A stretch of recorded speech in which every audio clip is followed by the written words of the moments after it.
नमस्कार। एच के न्यूज में स्वागत है। और एच के न्यूज में आज हम चर्चा करेंगे सिवनी जिले के पेंच टाइगर रिजर्व से लगे इलाकों में खेतों में मौजूद बिना जाली वाले कुएं की। इन कुओं की वजह से यहाँ पर जो वन्य प्राणी हैं उनकी जान के लिए खतरा बन गए हैं। कल ही एक वीडियो सामने आया था जिस पर यहाँ एक बाघिन अपना शिकार का पीछा करते हुए कुएं में गिर गई और शिकार भी कुएं में गिर गया। यह पूरा मामला पूरी मीडिया में जमकर छाया रहा। जिस तरीके से वह वीडियो सामने आए थे, एक बाघिन और एक जंगली सुअर कुएं में गिर गए। यह वीडियो काफी सुर्खियां बटोर रहा है, लेकिन यहाँ एक सवाल जरूर उठ गया है। जिस तरीके से पेंच टाइगर रिजर्व से लगे इलाकों में कई बार यहाँ पर जो बाघ, तेंदुआ और कई वन्य प्राणी कुएं में गिरकर मौत का शिकार हो चुके हैं, लेकिन इसके बाद भी यहाँ पर पेंच प्रशासन जो है जागा नहीं है और इसको लेकर यहाँ पर उस पर कोई कार्रवाई नहीं की है। जिस तरीके से यहाँ जो कुएं हैं उन पर जाली लगाना बेहद आवश्यक है ताकि वन्य प्राणियों की इस तरह से मौत ना हो या वो किसी दुर्घटना का शिकार ना हो। फिलहाल जो कल घटना हुई उस पर 3 घंटे की कड़ी मशक्कत के बाद रेस्क्यू कर यहाँ से बाघिन और जंगली सुअर को निकालकर जंगल में छोड़ दिया गया है, लेकिन यहाँ कड़ी मशक्कत करनी पड़ी। बड़ा हजूम उन्हें देखने के लिए यहाँ पहुंचा। यहाँ पर जो बाघिन है उसकी जान भी जा सकती थी अगर देखा नहीं जाता, तो फिलहाल यहाँ पर उसकी जान बचा ली गई है।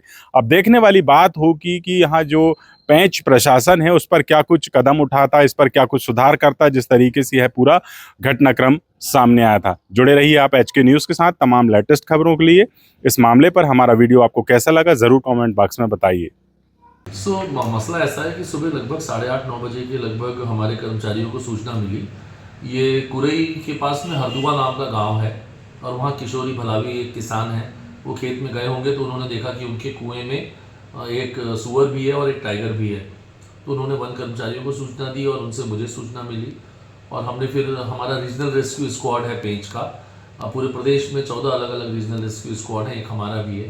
तो हमने अपने रेस्क्यू स्क्वाड को रवाना करा यहाँ से। इस बीच में जो मेरे स्थानीय रेंज ऑफिसर हैं वो भी पहुँच चुके थे, टेरिटोरियल का भी स्टाफ पहुँच चुका था।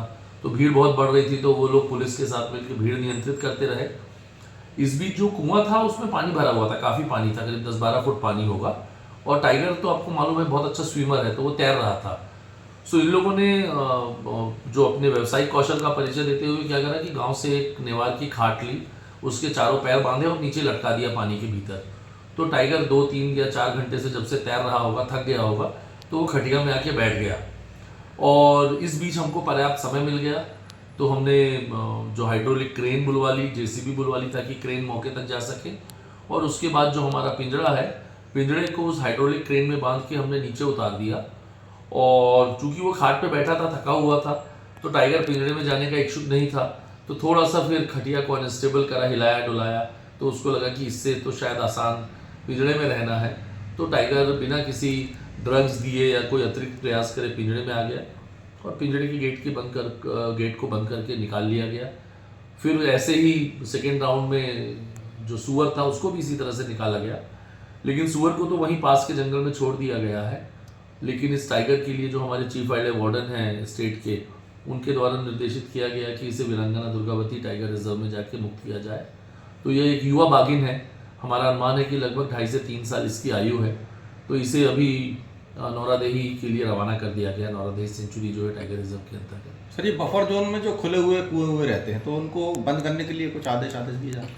तो ये बड़ा ऐसा है कि अक्सर माना जाता है, मतलब कई तो साइंटिस्ट ये मानते हैं कि टाइगर तो कुएं में गिर ही नहीं सकता है और बिना मुडेर के कुओं में गिर सकता है। बट इस कुएं में मुडेर भी थी और बहुत ही अपवाद स्वरूप है, पर टाइगर शायद शिकार के प्रयास में गिर गया होगा।